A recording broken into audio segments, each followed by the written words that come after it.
Transfer of property act chapter 6च्या कलम 118 अन्वये तुमच्याकडे असणारी एखादी वस्तू म्हणजे तुमच्या मालकीची एखादी वस्तू किंवा मिळकत ही त्याच्या बदल्यात दुसऱ्या एखाद्या व्यक्तीची मिळकत किंवा वस्तू घेणे म्हणजेच याला अदलाबदल असे म्हणतात। आणि याचा जर तुम्ही व्यवहार करायचा ठरवला तर त्यासाठी जो दस्त करावा लागतो त्याला अदलाबदल दस्त किंवा एक्सचेंज डीड किंवा विनिमयपत्र असे म्हणतात। तर ह्या अदलाबदल दस्त हे फक्त एकाच प्रकारच्या प्रॉपर्टीमध्ये होऊ शकतं, म्हणजे स्थावर मिळकतीच्या बदल्यात तुम्हाला दुसऱ्याची स्थावर मिळकतच घ्यावी लागते। त्यानंतर हे जे अदलाबदल दस्त आहे ते रजिस्ट्रेशन ॲक्टच्या कलम 17(1) अन्वये त्याची देखील तुम्हाला नोंदणी करणे अपरिहार्य आहे।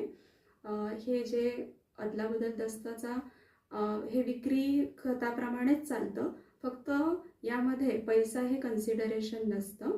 आणि अदलाबदल दस्त करताना ज्या व्यक्ती हे अदलाबदल दस्त करतात तर त्या पूर्ण सज्ञान पाहिजेत आणि तसेच त्याच्यामध्ये त्या मानसिकरित्या स्थिर पाहिजेत।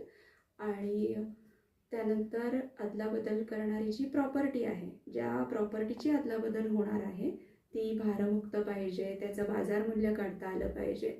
तसेच याच्यामध्ये रोखीने व्यवहार कमी होतात, पण जर एखाद्याची म्हणजे एका पार्टीची जर मालमत्ता आहे ती जास्त आहे आणि दुसऱ्याची जर कमी आहे तर तेवढं तुम्ही त्याचा म्हणजे त्याचं तुम्ही तोल हा रोख रक्कम देऊन ते समानता त्याची करू शकता।